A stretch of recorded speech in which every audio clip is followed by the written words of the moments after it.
नमस्कार दोस्तों। आज बात करेंगे इंडस्ट्रियल रिलेशन कोड की, जिसे औद्योगिक संबंध संहिता भी कहते हैं। ये कानून आपकी यूनियन, काम पर आपकी आवाज़ और नौकरी की सुरक्षा से जुड़ा हुआ है। पहले यूनियन डिस्प्यूट और कंपनी नियम के 3 अलग कानून थे, अब सब एक कोड में हैं। आज मैं 5 बड़ी बातें बताऊंगा जो हर वर्कर को पता होनी चाहिए। आसान भाषा में बताऊंगा। ये कोड 3 पुराने कानून को एक जगह लाता है। यूनियन बनाने के नियम, विवाद यानी डिस्प्यूट सुलझाने के नियम और कंपनी के अंदर काम के नियम। सीधे शब्दों में ये कोड आपकी नौकरी और आपकी आवाज़ दोनों की बात करता है। चलो 5 बड़ी बातें देखते हैं। पहली बात, यूनियन की नई ताकत। जिस यूनियन के पास कंपनी के 51% या ज़्यादा मेंबर हैं, वही नेगोशिएशन यूनियन बनती है। मतलब कंपनी को उसी एक यूनियन से बात करनी होगी। अगर किसी यूनियन के पास 51% नहीं है तो नेगोशिएशन काउंसिल बनती है, बड़ी यूनियंस के रिप्रेजेंटेटिव की। जितने ज़्यादा मजदूर संगठित, उतनी ज़्यादा आवाज़। संगठित मजदूर ही मजबूत मजदूर होगा। दूसरी बात, ग्रीवेंस कमेटी जरूरी।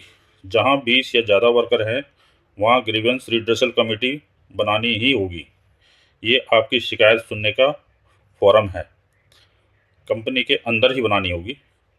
इसमें मजदूर और कंपनी दोनों के लोग, महिलाओं का प्रतिनिधित्व भी जरूरी होगा।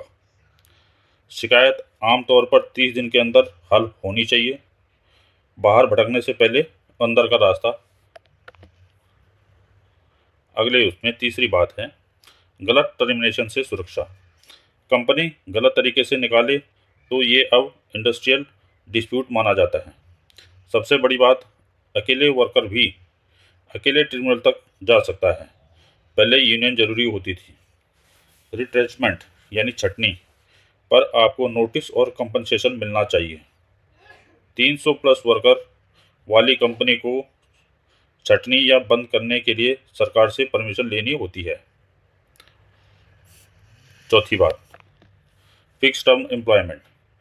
अब ये कानून है, कंपनी तय समय के लिए रख सकती है, पर ज़रूरी क्या होगा, फिक्स टर्म वर्कर को परमानेंट जैसी ही बेनिफिट्स, वही छुट्टियां, वही सुविधाएं देनी होगी। ग्रेजुएटी जो पहले 5 साल में मिलती थी, फिक्स टर्म वालों को सिर्फ 1 साल में।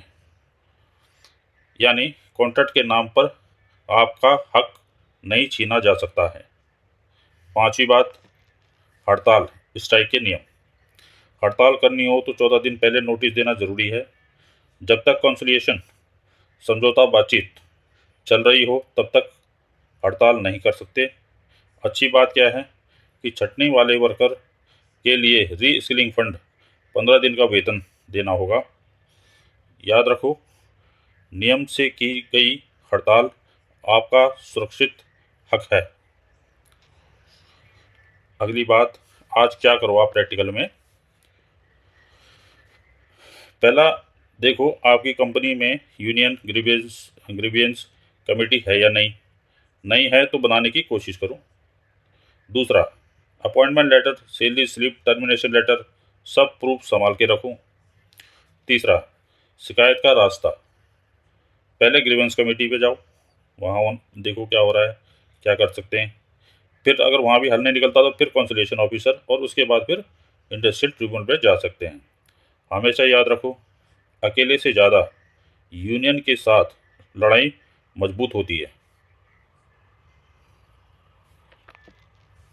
तो दोस्तों, संगठित मजदूर ही मजबूत मजदूर है, ये जनरल जानकारी है और राज्य के रूल्स अलग हो सकते हैं। अपने केस के लिए लेबर ऑफिस या एक्सपर्ट से मिले। अपनी समस्या कमेंट में लिखो, मैं उस पर डिटेल में वीडियो बना दूंगा। हक की जानकारी के लिए मजदूर हक सब्सक्राइब करो। मिलते हैं अगली वीडियो में। धन्यवाद।